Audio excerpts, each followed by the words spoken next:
Here with me now in New York, Father Gerald Murray. He is pastor of the Holy Family Church in New York. He received his doctorate in canon law at the Vatican in 1998, also served as a Navy chaplain from 1994 to 2005. Father, great to see you. Thank you for being here. Appreciate it. He will always have in history an asterisk next to his name for one of the few popes in history to resign. Why did he resign? He was not able to continue the hard task of being Pope. He spoke about both the physical and emotional toll that it put upon him to be the leader of the church. He was always more of an academic, even when he worked in the Vatican as the head of the Congregation of the Doctrine of the Faith, which advises the Pope on matters of doctrinal error. He still kept writing articles and books in his free time. So I think he found it difficult, David, to be managing the Vatican, speaking to the world, traveling, hosting all kinds of events at the Vatican. So I think he wanted to go back to what he really loved, which was to be a professor and someone who meditated on Catholic teaching. It is extraordinary, though, that he was kind of sandwiched between two popes who relished the spot, maybe not relished the spotlight, but did very well in it. St. John Paul II, of course, who really changed the world and world history in terms of his fight against communism, and Pope Francis, our current Pope. Both of those gentlemen do very well in the spotlight. He kind of seemed uncomfortable in the spotlight, didn't he? He took it up. He did a number of the foreign trips that popes do, World Youth Day, visit different countries, but he wasn't as comfortable as those two men were. But at the same time, he not only was a great scholar, and I've read a couple of his books, they're magnificent books, but at the same time, he did a lot of work in the background. I remember covering Latin America when he was fighting liberation theology. This was the theology that took on Marxism, and some of the priests actually became Marxist revolutionaries. He fought that hard and won the battle, didn't he? He did. Liberation theology was discredited with the fall of communism.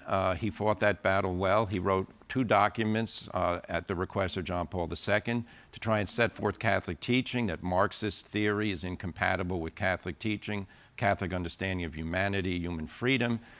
He also confronted other issues in the church which were very contentious. He was really the driving force behind cracking down on sexually abusive priests. Now, John Paul II tasked him with that, but there was a famous case of Father Maciel, who was the head of the Legion of Christ, and he was in Mexico. He was in Mexico and in Rome, and but he was a serial sex abuser of the worst kind. And it was Cardinal Ratzinger who, in the end, brought down justice upon him, and Maciel was sidelined. So he did a lot of good for the church, much of it, as you say, behind the scenes. Now, right now, the church, some people would say it's in crisis, but at the very least, there is a split between the conservative factions, and I think it's fair to say that Benedict most resembled that conservative faction of the church, and the liberal factions exemplified by the current Pope, Pope Francis. How did, as a guy in the side, a former Pope, living with a current Pope, which is a very unusual circumstance, did he try to influence Pope Francis in any way in terms of being more traditional and conservative? Pope Benedict mostly kept to himself, did not issue documents and statements. He made a couple of exceptions, one of which was on the question of optional celibacy for priests, because that was a topic that came up in the so-called, or the Synod on the Amazon, which was held in the Vatican. And there was a move by members of that synod, different bishops and priests, to have celibacy become an optional thing.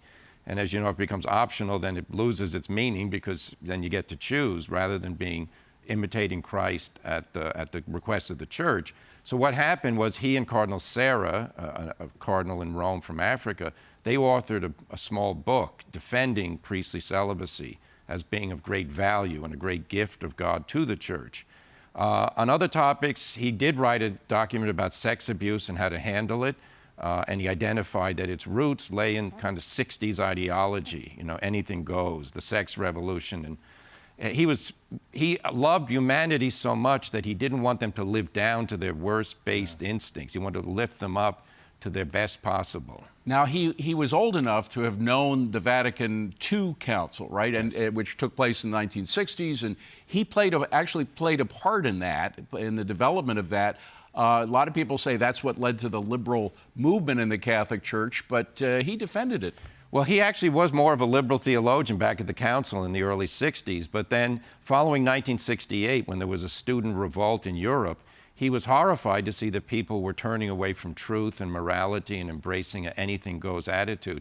And in the realm of religion, he said, you know, Christianity is God's action in the world. It's not our creation. Mm-hmm. And therefore, if God acts, we have to step back, learn what God says and does, and then, you know, respond to it in faith. So, yeah, he became a great defender in a time of doctrinal chaos of the stability of Catholic teaching. You know, what Jesus taught 2,000 years ago has the same value for us today. You know, the Vatican is a worldwide institution, of course, and as such, it gets political from time to time.